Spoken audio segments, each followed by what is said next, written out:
Hello again, ladies and gentlemen. So last lesson we introduced our 3D solids. We started talking about how to name many of them, what happens when we take some of them and unwrap them, basically flatten them out to make these two-dimensional nets. Today we're going to start with the actual mathematics behind it, the actual numerical values for our 3D shapes. And we're going to start off with volume. Now, volume, you've heard of it before, capacity maybe if you're talking about water, but volume just says how much space an object is taking up. So how much room do I need in whatever space I'm in to fit this object? We're going to focus this week only on prisms and cylinders. We'll get to the other shapes as of next week, but let's start with the easy stuff, the things that are most basic, and hopefully we'll be able to relate everything back to it eventually. So we're going to go over a couple of real world ways to see where these formulas are going to come from, and hopefully you won't find it too bad. Let's go. So in order to best visualize how it is we're going to go about finding the volume of our three-dimensional solids, I think it's easiest to start with stuff that you guys understand in the real world. We're going to start with paper. Now, paper is the closest thing that we actually kind of have in the real world to a two-dimensional object. When you hear about a piece of paper, you hear that it is 8.5 by 11. You never hear about it being however many inches tall because, well, paper's so ridiculously thin. Well, we do have a length and we do have a width, though, for this thing. So we could find the area of this piece of paper. That would be one thing, but for volume, maybe not as helpful. Volume means we need to have something with height, which means we would need to continue adding stuff onto here so that we have the height. And so if I start continuously stacking papers on top of this, I started with 1. Now I'm going to start going a lot faster so that we can get to the point here, which is this. As I add more and more of those flat layers on top of one another, individually they didn't have much height at all, but together you can already start to see an actual height forming here. So that when we actually have an entire ream of paper to deal with, we'll get ourselves a nice rectangular prism. It has a height, it has a length, it has a width. Now, you guys have done volume of a rectangular prism before, length times width times height. We're going to do things a little bit differently because we want to come up with a formula that works for all prisms, not just rectangular ones. So we'll basically try to think of it this way. Length times width is the area of one of those pieces of paper that we dealt with. So length times width is already talking about the area of the base. Well, then the only thing left to multiply by is the height. And so that's going to be why when you see the equations that we're going to have on the next part of this video, you're going to see why there's a capital B in there instead of length times width, because, hey, we have a base, whatever shape this might be. Sure, for paper, it's usually a rectangle. It could be a triangle. It could be a trapezoid. It could be a octagon for all we know. So just keep that in mind that, yeah, we've done length times width times height before, but length times width has meant something very specific to us in the past. Now, when I introduced these to you, I said prisms and cylinders have a lot in common. That includes with how we find their volumes. So I'm going to get these papers out of the way, and I'm going to bring in everybody's favorite. You guys can hear it in the background already. Money. So I have just placed on my desk a dime. Just a single dime chilling down here doing nothing. Dime I'm using here because just like paper, it's really, really thin. But you know, it's a circle. And so if I continue stacking my dimes on top of one another, what used to be something that had very little height is now forming a much taller object. And cylinders, just like prisms, are going to be found by saying, well, I can't do length times width with a circle, but what I can do is find its area. And if I find the area of one of these things and multiply that by, well, my height. How many of these dimes did I need in order to get this? How tall does my object become? We are using the areas of our bases to tell us things about the volume, because consider it just taking that one base and stacking it on top of one another over and over again until you reach the top base. So let's dive into these formulas. You'll see how they're similar. You'll get the chance to practice with some of them. So let's go. Now, back when I was stacking papers together, you guys already heard me say what the formula was that we were going to be using for the volume of a three-dimensional solid. Specifically, in this case, the volumes of our prisms and our cylinders. And we said that the volume is going to equal B times H. Now, this capital B here, importantly, like we said with our three-dimensional rectangular prism that we had with our paper, we used to do length times width times height. Well, now this B is equal to length times width. That means B is equal to the area of the base. It is not a length. If you think that you have a length that is the base of this thing, well, that's not what we have to plug in for this capital B. So, B is the area of the base. I've drawn a few examples of some three-dimensional solids here, a few prisms, one cylinder, because like we've said in the past, you've seen one, you've seen them all. Try your best. I know it might be even difficult to see on my whiteboard right now, but these dotted lines that you'll see running through here, this is just so that you can better visualize what's happening on the other side of the shape. So imagine that all of these things are made of glass, so that you're able to see the lines that come down on this to form the other edges that are hidden behind the actual objects themselves. So up here, we have a hexagonal prism. Hexagon for our top and our bottom. Hexagons are the only shapes that are not rectangles in this prism. And so if I'm doing this thing right here, I need to find the area of a hexagon first. Man, that's going to be tough. We've done that a lot with special right triangles. The only thing we have left to multiply by is H. And here's going to be an important thing that I have to say about the letter H.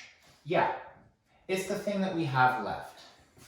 We're going to call it height because of course, but I'm going to specify that it's height of the solid. And you guys will see why that is in just a second, because height, just like a base doesn't always mean what's on the bottom, a height doesn't always mean what's going up and down. Now, before we get to a case where that's not true, we'll take a look at this cylinder and realize even though this has edges and this is just two circles that are connected to one another, we have the same formula. Like we'd said, here's my dime, multiply that by however many dimes I have once I find the area of one dime to find them all. Here, your height is the distance between these two hexagons, the distance between the two bases that you have here.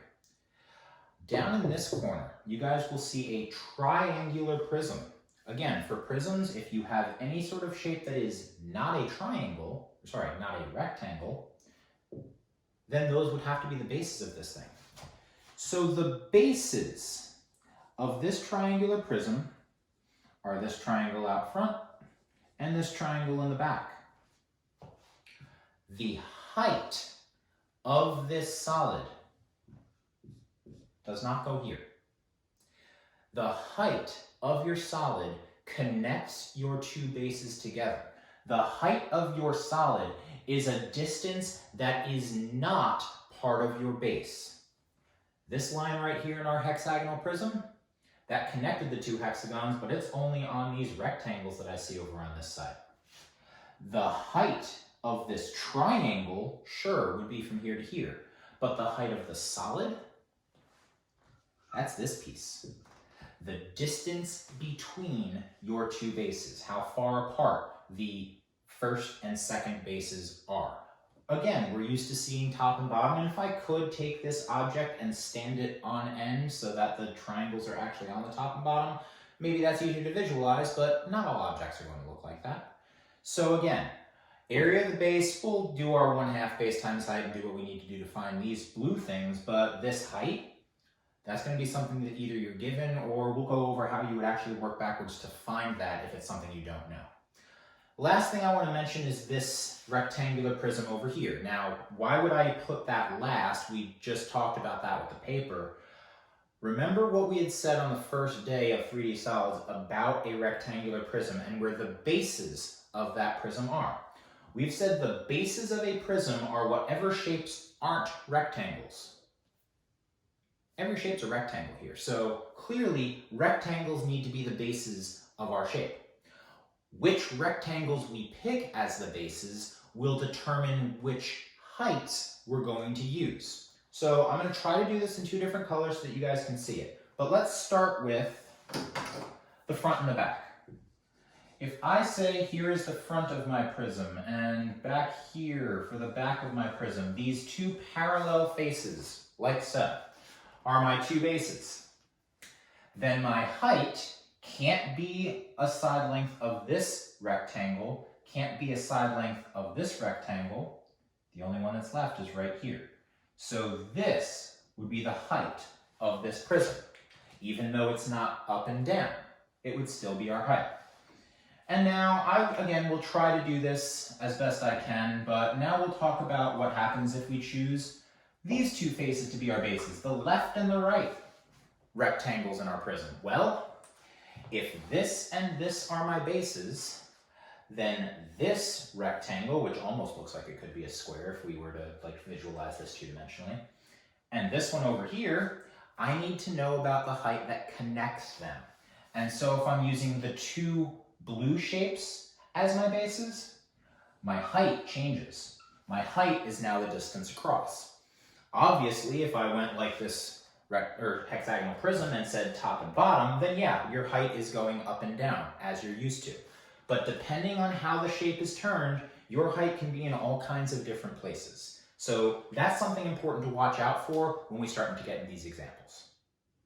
So for the first example we're going to go through, you'll notice I've left this cylinder up here from what we had previously. And we're starting with this because, quite honestly, cylinders are a lot easier than prisms are. I know that the formulas can be a little bit more challenging when we're talking about circles, but at least there's no guesswork as to where our bases are. If you see a circle, that is the base of your cylinder, no matter what. So we're told to find the volume of a cylinder that has a radius of 8 centimeters and a height of 15 centimeters. Again, height here talks about distance between the bases. Our cylinder is oriented the way we're used to. Top and bottom are our bases. So yes, the distance between those bases, the height of this cylinder is 15.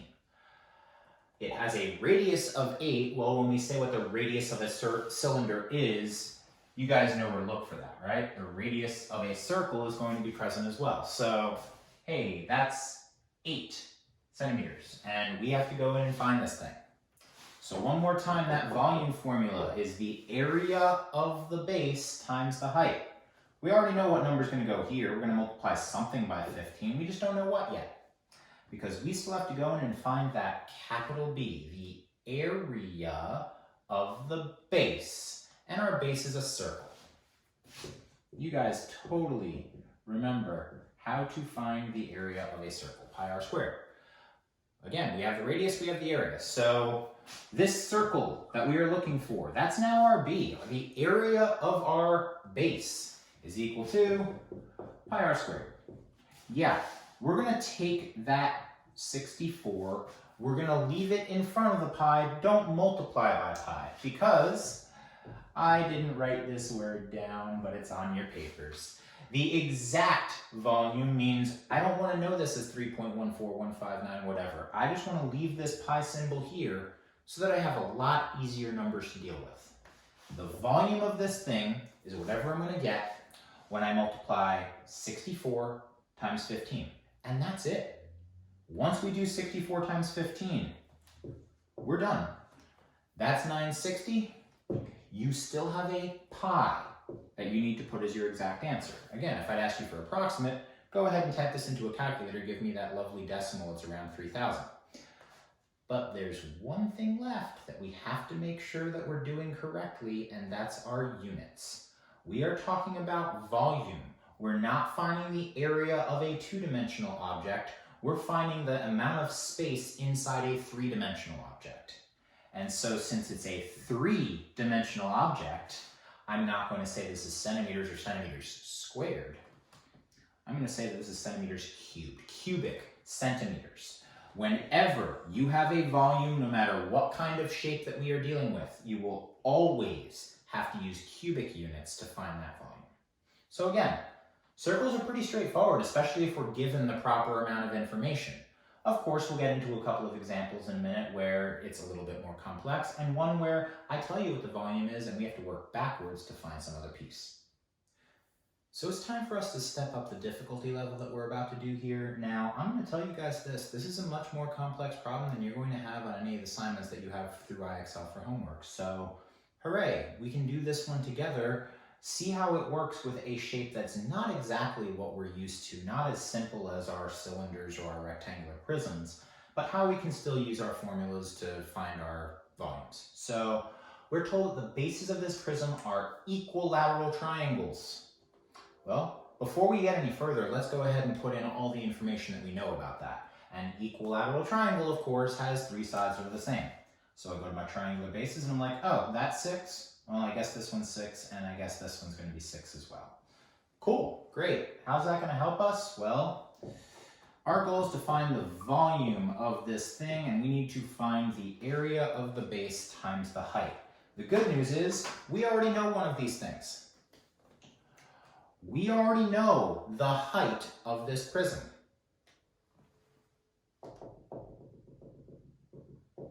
It's not that. The height of our prism, one more time, is the distance between our bases. It's the only side length that's not on one of the triangles. And that's why we know that our height is already going to be 10 feet for this problem. Great. We still have to find the area of the base, which does mean we do need to find how long this red dotted line is. And this is the most complex part about some of these problems, that the height of this triangle and the height of this prism are different. You guys can even see how this already looks like the area formulas we had before. Well, the area of a triangle we've always written as 1/2 times the base times the height. If we're focusing solely on the triangle, then yes, this is my height. Why do we use a capital B here but a lowercase b here? Because this base is a length. It is the length of the base that is perpendicular to the height. The capital B stands for area. That's what we're trying to find here. We are trying to find what the area of this triangle is. Well, good news. We already know the base of this triangle. It was given. It's 6 feet. So yeah, we're going to do half of 6 at some point. I think you guys know what half of 6 is. All we have to find is this h, and if it helps, put a little triangle here so that you know that you're talking about the area of the triangle, not the the height of the triangle, not the height of the prism. Two completely different things, even though they have the same letter.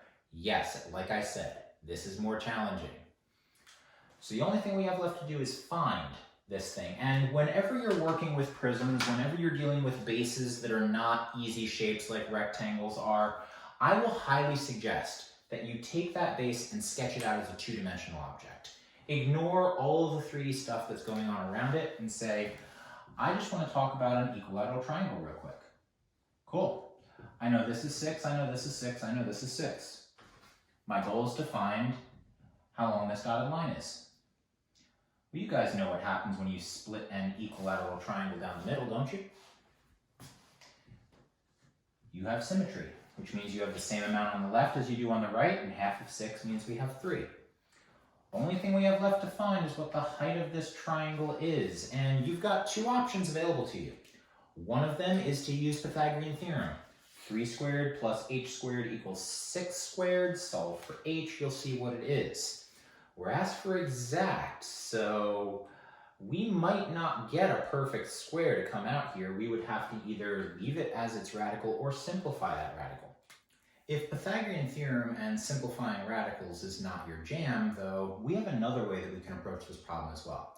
We were told that these triangles were equilateral, and we know that that means that they have 3 side lengths that are the same. What else does an equilateral triangle have? Oh, right, 3 angles that are the same. And we know if you have 180 degrees in a triangle, 180 divided by 3 means each of these corners is 60 degrees. Up here, we cut our 60-degree angle in half. And we have a 30, 60, 90 triangle staring us in the face. Now, you may hate going back and remembering those rules, but it's going to make it a lot easier if you remember it. How do you go from the short side to the long side, the short leg, to the long leg of a 30, 60, 90 triangle? You multiply by radical 3. And so the height of this triangle is 3 times radical 3. If you did Pythagorean theorem, you got radical 27. Well, 27 is 9 times 3. Here's the square root of 9. Here's the square root of 3. The area of our base says, what happens when we multiply those things together? Well, I have a 3 that's on the outside of a radical. I can only multiply it by whatever else is on the outside of a radical. So the area of this base is 9 radical 3. Does it look a little bit more challenging? Oh yeah, it does. But the numbers aren't necessarily too challenging. Especially when we realize, oh wait, we just found what we're supposed to plug in here. We already knew what the height of the prism was. We just had to find the height of the triangle. Two different things, most confusing part. We're still going to have to take that and multiply it by 10. And just like we said, we can only multiply things outside of radicals by other things outside of radicals. The volume of this prism is 90 radical 3. Our lengths were in feet. Our volume has to be in cubic feet. Feet cubed, feet to the third power, however it is you want to say it. So again, this is a more complex sort of problem. It goes back to something we did in Unit 5. But again, you can use Pythagorean theorem, which is something we've been doing nonstop since basically the first unit. So again, similar types of problems. We're going to go over one more where we get to work backwards a little bit, but I'll make this a little bit easier on you. Now for the last problem we'll go over together in this lesson, you've got just a standard, looks like rectangular prism. I actually been a little bit more specific. This is a square prism, so it turns out that our bases are going to be squares for this thing. That's helpful. And we're actually even told the volume to start off with. So here's one of those examples where you are given the volume, you're asked to find something else based on that volume. Specifically, we're asked to find x, the length of each one of its base edges. Well, if this is an x and this is an x, then say hello to your square. Your squares are the top and the bottom faces of this prism. And so we are looking for just one of those edges, not even an area, but an edge for this thing. Well, even though volume is given, we still need to use a formula that has volume in it. Otherwise, where are we going to plug that 338 in? So volume equals base times height again, of course. This time we know what our volume is, so 338 is equal to. All we need to figure out is what's going on over here. The only other number that we're given in this problem, besides the 338, is this 8-inch side length right here that connects the two bases. Turns out, this is h. So we already have an 8 in this equation. The thing we don't know is the area of the base. Now, we're not asked to find the area of the base, but it looks like it's the only thing right now that we can come up with. Hopefully it will be helpful once we find it. Well, you want to get that b by itself? I don't even need to write it as 8b. You guys can see right now, I'm going to have to divide that 8 from both sides. And when we do, you're going to see that b is equal to 42.25. Oh, that's annoying, isn't it? So, we now know the area of the base. We now know the area of one of these squares, either of them, whether it's top or bottom. We still need to find a base edge. So let's just go ahead and remember how it is we find the area of a square. Well, it's length times width, just like any rectangle is. So if our length and width are both x, then I guess that means that x squared is equal to 42.25. If you want to know what that value of x is, you guys know what our last step's about to have to be. We're going to need to take the square root of both sides. Oh no! I'm not going to try to give you decimals that are completely awful, and hopefully you don't think that 6.5 is terrible for your answer. Again, our length was given up here, the height was given in inches, so our x value as a base edge, it is a length, not an area, so we'll leave that in just inches. So that does it for the examples that I'll go over. You guys will notice on this PDF that I attached on Classroom that had these 3 examples on it. There's a 4th example, this time with a cylinder. But same idea, I give you the volume, you have to work backwards to find other information. So hopefully, now that we've gone through a couple problems like that, you won't find it too bad. Now, the cylinders problem that I mentioned to you guys, the fourth problem on that PDF that it's attached to Classroom, is not homework. It's just there as additional practice. You're welcome to try it, see how you're able to do. Your homework is going to come just from IXL this time. So we're going to go to geometry. Section T is surface area and volume, so right at the top if you're using the website. And we're going to go to number 5, volume of prisms and cylinders, because that's all we've done today. So you're going to see a bunch of different questions when you get through here. Some things I'd like to point out for you. First of all, this one says use pi as approximately 3.14 and round your answer to the nearest hundredth. IXL in this particular section will not be asking you for an exact answer, but an approximate one. And specifically, you're going to want to use 3.14 for pi. You're not pressing the pi button on the calculator. You might actually get this problem wrong if you do that because your numbers will be off by rounding error. So watch out for that. But as you progress through this, you're just going to see a bunch of different kinds of shapes, a couple of cylinders here already. Wow, it's giving me lots of cylinders. But it also gives me some more straightforward stuff. So cubes, triangular prisms will be in there, rectangular prisms like this one.